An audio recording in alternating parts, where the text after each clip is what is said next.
Smoke from both the Pole Creek and Bald Mountain wildfires is causing bad air quality in the valley, especially in southern Utah County.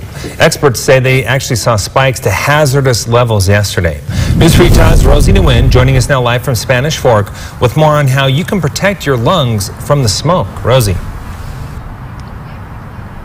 Well, Glen Surrey experts say they are seeing the worst air levels in the morning. They recommend staying inside for as long as you can until the bad air clears out in the afternoon. The Utah Department of Environmental Quality says they started to see high levels of fine microscopic particulates called PM 2.5 in the air from the wildfires. These types of particulates tend to stay in the air for a long time, and once we breathe it in, it can bypass the natural filters in our nose and throats and get lodged in our lungs.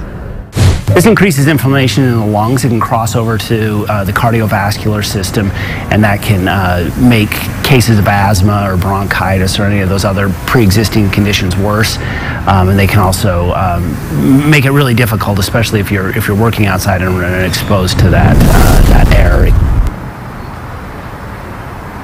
Mendenhall says the groups that are most at risk are children and the elderly. Coming up on News for Utah at 5, we'll have more tips on how you can protect your lungs from the smoke.